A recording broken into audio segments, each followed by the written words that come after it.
Maintenant, ici, on va calculer la dérivée successive de la fonction f de x qui est définie par f de x qui est la x exposant n. Maintenant, c'est-à-dire la dérivée à l'ordre n. À l'ordre n. Par exemple, j'ai x exposant n. Vous êtes d'accord que si j'ai f de x égale à x carré, vous dites que la dérivée première ici égale à 2x, la dérivée seconde égale à 2, et la dérivée troisième en x, ça fait 0. Et on s'arrête là. Maintenant ici, on a x exposant n. On ne sait pas ce que c'est ça ici, d'accord? Et maintenant, on doit arriver à l'ordre n. Eh bien, il faut commencer par calculer les dérivées. Eh bien, la dérivée première, ici, ça va nous donner n, d'accord, par xn moins 1. La dérivée seconde, d'accord, on va enlever encore, c'est n par n moins 1 ici, d'accord? Encore l'exposant par x exposant n moins 2. La dérivée troisième ici, ça va faire n fois n moins 1 par n moins 2, d'accord? Et puis ici, x exposant n moins 3. Rapidement, arrivé ici, il ne faut pas se précipiter, il faut commencer par réfléchir, parce que est-ce qu'on va calculer la dérivée 4e, 5e, 6e, 7e, etc. Juste, on va arriver où là maintenant? Eh bien, commencez par réfléchir. Eh bien, vous remarquez ici, quand je dis n-1 ici, c'est n moins 1, c'est n là, n-1.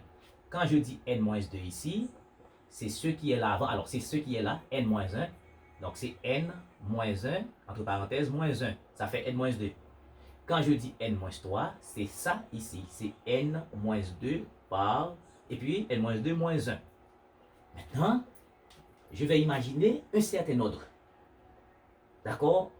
Un certain ordre quelconque, des points de suspension, à un certain ordre k en x, ça fait quoi? D'abord, un point d'interrogation ici, parce que quand je calcule la dérivée seconde, je tiens compte de la dérivée première. D'accord? Quand je calcule la dérivée troisième, je tiens compte de la dérivée seconde. Eh bien, ici, si je veux la dériver à un certain ordre k, je dois tenir compte de l'ordre qui vient avant, un ordre k moins 1 en x. Eh bien, ça va nous donner quoi? C'est n fois n moins 1 par n moins 2, etc. par des points de suspension par. Ici, vous voyez, on a toujours un n. N fois n moins 1, n fois n moins 2. Eh bien, ici, c'est un n. N moins quoi? Regardez. Quand je dis que la dérivée seconde, c'est n fois n moins 1, ça veut dire je tiens de ce terme-là et j'enlève 1. Eh bien, quand je dis la dérivée troisième, ça fait n fois n moins 1. Maintenant, pour avoir n moins 2, je tiens compte de ça, j'enlève 1. Eh bien, de même, l'ordre qui vient avant, c'est un k moins 1. Donc, c'est un n moins ce qui vient avant, qui est k moins 1. Ici, c'est k moins 1, fermé, fois x, d'accord? Exposant quoi? Exposant quoi? Eh bien, exposant, regardez, ici, pour avoir l'exposant n-3, je prends ce qui vient avant là, c'est n-2, moins 1. Eh bien, pour avoir l'exposant ici, je dois tenir compte de ça, c'est n-k moins 1, et puis moins 1. Voilà. Et puis, du coup, f à l'ordre k en x, ça fait n fois n moins 1 fois n moins 2 par des points de suspension par k. Et ici, ça fait n moins k plus 1. Et puis, ça fait x exposant n moins k. Parce que moins par moins plus 1, moins 1, ça fait 0. OK? Ici, on va faire un jeu. Regardez. Je reporte ça ici. F à l'ordre k, d'accord, en x. Ça fait quoi? N fois n moins 1 fois n moins 2 par des points de suspension par n moins k plus 1 fois x exposant n moins k. Maintenant, là, on a l'idée de quelque chose qui soit évident ici.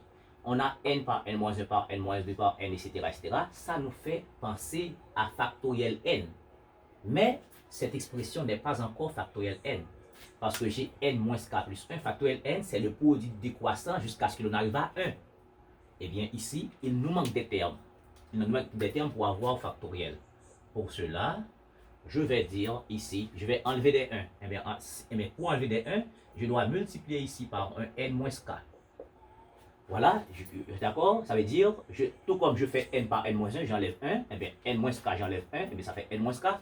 Et ici, ça fait n moins k moins 1. Et puis, voilà. Et puis, pour arriver à 1, je ne sais pas. Eh bien, je mets d'autres termes. Ça va faire 3. Alors, je dis 3. D'accord, je mets des points de suspension ici. Points de suspension par 3, par 2, par 1. Ça veut dire qu'il y a un ensemble de termes ici.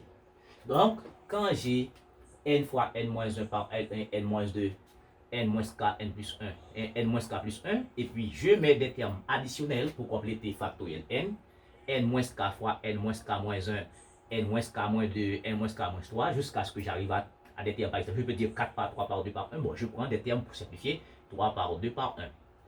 C'est moi qui ajoute ça. Donc, je dois enlever également ce que j'ai ajouté.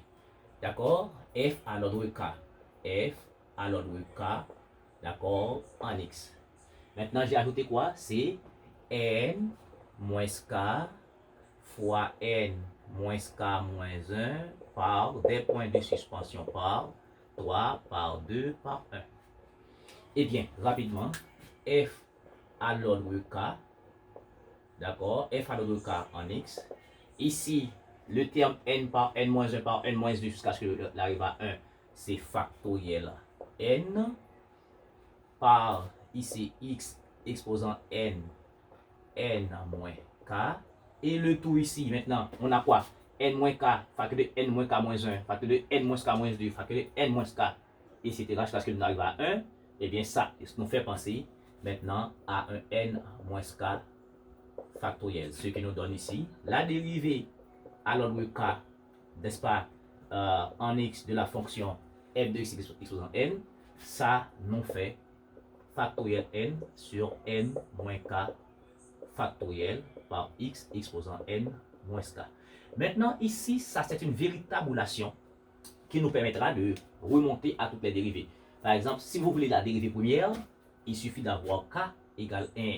Par exemple, la dérivée à l'ordre 0, la dérivée à l'ordre 0, c'est la fonction. Par exemple, si j'ai la dérivée à l'ordre 0 de la fonction f, c'est encore f de x. D'accord? Maintenant, la dérivée à l'ordre 0, c'est f de x exposant n. Si je fais k égale à 0, ça veut dire la dérivée à l'ordre 0. K égale à 0, il me reste x exposant n. N moins 0, ça fait n. Factoriel n factoriel n, ça fait 1. Donc, je remonte à, d'accord, à f à l'ordre 0. Et de même, si je veux la dérivée à l'ordre 1, il suffit de faire k égale à 1. Je vais avoir n, factoriel n sur n moins k, factoriel. Maintenant, n, et factoriel n, c'est n fois n moins 1 factoriel. Donc, ça veut dire, je vais simplifier, il va rester n ici. D'accord? Et puis ici, ça fait 1, ça nous donne n fois, d'accord, n par x exposant n moins 1, etc. Donc, ça, c'est une relation qui nous permettra de remonter à toutes les dérivées.